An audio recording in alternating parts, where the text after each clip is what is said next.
नमस्कार दोस्तों, संकल्प मैथ क्लासेस में आपका स्वागत है। हम कर रहे हैं परसेंटेज टाइप 6 और टाइप 6 का ये पहला सवाल है। किसी कॉलेज में छात्र और छात्राओं का अनुपात 3:2 है। यदि छात्रों के 20% तथा छात्राओं के 25% वयस्क हैं तो उन छात्रों की प्रतिशतता जो वयस्क नहीं है वो हमें पता करना है। इसमें बॉयज़ और गर्ल्स दे रखे हैं। बॉयज़ अनुपात के गर्ल्स दे रखे हैं 3:2।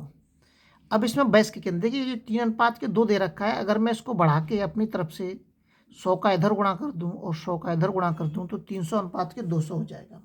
अगर मैं इधर 0 बढ़ा दूंगा तो इसमें मुझे आसानी हो जाएगी 20% निकालने में और 25% निकालने में। अगर आप इनका निकालेंगे 20% 25%, इससे भी हल हो जाएगा, लेकिन वो पॉइंटों में आएगा तो आपको दिक्कत हो सकती है। तो इसमें देखिए वयस्क छात्र कितनी है, सबसे पहले निकालते हैं वयस्क बॉयज़ अनुपात के गर्ल्स। तो 20% छात्र वयस्क है, 300 का 20% निकाल दीजिए आप। इसमें हमें आसानी हो जाएगी करने में। 20 या 60।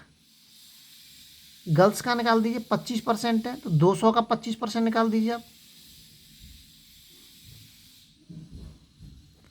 25 दूनी 50। 300 में से 60 स्टूडेंट हमारे वयस्क हैं और 200 में से 50 गर्ल्स हमारी वयस्क हैं। अब ये कह रहा है इसमें से जो वयस्क नहीं है उनका प्रतिशत कितना है। तो हम यहाँ पे ज्ञात करेंगे नो वयस्क कितने हैं। इसमें बॉयज़ और गर्ल्स 60 वयस्क हैं हमारे, तो कितने बचे इसमें से 240। 50 वयस्क हैं तो कितनी बची 150।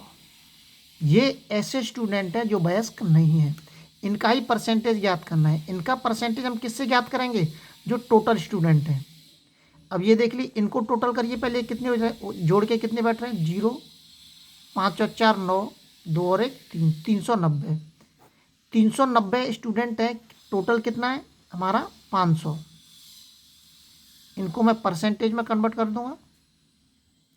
0 से 0 कट गया, 5 कैसे में भाग दे दीजिए। 5 सत्ते 35 और 5 40। 48% स्टूडेंट ऐसे हैं जो वयस्क नहीं हैं। और अगर हम चाहें तो 3:2 से ही कर सकते हैं, लेकिन उनमें पॉइंट आएगी तो पॉइंटों में गलती करने की संभावना ज़्यादा होती है। अगला सवाल देखते हैं। अगला जो सवाल दे रखा है, किसी स्कूल के लड़कों की संख्या और लड़कियों की संख्या का अनुपात 4:1 है। लड़कों के 75% को तथा लड़कियों के 70% को छात्रवृत्ति मिलती है तो उन छात्रों का प्रतिशत जिन्हें छात्रवृत्ति नहीं मिलती है। बॉयज़ अनुपात के गर्ल्स 4:1 दे रखा है। इसमें मैं अपनी तरफ से 0 बढ़ा लेता हूँ। अब ये 400 हो गया और ये 100 हो गया। अब ऐसे स्टूडेंट लिखता हूँ जिनको छात्रवृत्ति मिली हुई है, जिनको छात्रवृत्ति मिली है। इसमें बॉयज़ और गर्ल्स निकालता हूँ अलग अलग। कितने स्टूडेंटों को मिली है, 75% लड़कों को और 70% लड़कियों को मिली है। तो 400 का आप 75% निकाल लीजिए, पहले गुणा कर दीजिए। इसमें 4 पंजे 20 और 4 सत्ते 28 29 30। 70% लड़कियों का निकाल दीजिए। 100 का 70% निकालेंगे तो 70 ही आएगा। 300 बॉयज़ हमारे और 70 हमारी गर्ल्स हैं जिनको छात्रवृत्ति प्राप्त हो चुकी है। अब ऐसे छात्र जिनको छात्रवृत्ति नहीं मिली है, छात्रवृत्ति नहीं मिली, ऐसे बॉयज़ और गर्ल्स कितने हैं, इनका ही हमें परसेंटेज ज्ञात करना है। 300 को मिल चुकी है, इसका मतलब कितने बचे 100। 70 को मिल चुकी है, इसका मतलब कितने बचे हमारे 30। इनको छात्रवृत्ति नहीं मिली है, इनका परसेंटेज ज्ञात करना है। तो परसेंटेज ज्ञात करेंगे तो टोटल स्टूडेंटों से ज्ञात करेंगे हम।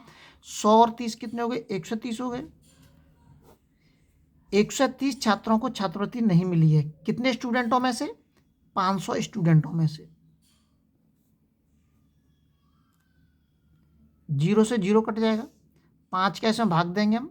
5 दूनी 10, बचे कितने 3 और 5 छके 30। 26% स्टूडेंट ऐसे हैं जिनको छात्रवृत्ति नहीं मिली है। अगला सवाल देखते हैं। अगला जो सवाल दे रखा है,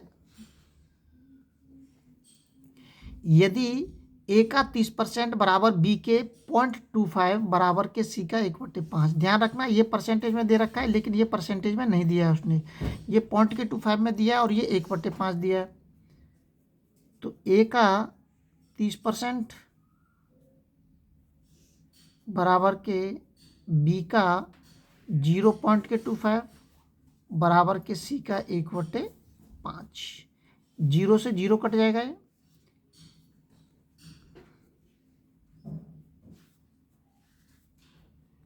इसको लिख सकता हूँ 25/100, 2 अंकों के बाद पॉइंट लगा दिया मैंने, और सी इंटू के 1/5। 25 सेकंड 25 और 25 चौका 100। अब मैं इसको डायरेक्ट अनुपात के रूप में लिख देता हूँ। जैसे ही मैं इसको डायरेक्ट अनुपात के रूप में लिखूंगा, जो नीचे की संख्या है वो ऊपर पहुँच जाएगी और ऊपर की नीचे आ जाएगी। अनुपात के इसको भी अनुपात में लिखेंगे, 4 ऊपर पहुँच जाएगा और 1 नीचे आ जाएगा, 5 ऊपर पहुँच जाएगा और 1 नीचे आ जाएगा। अब नीचे वाली जो संख्या दे रखी है इनका एलसीएम कितना आएगा, 3 का एलसीएम 3 ही आएगा। जो एलसीएम आता है उसका हम इसमें क्या करेंगे, गुणा करेंगे।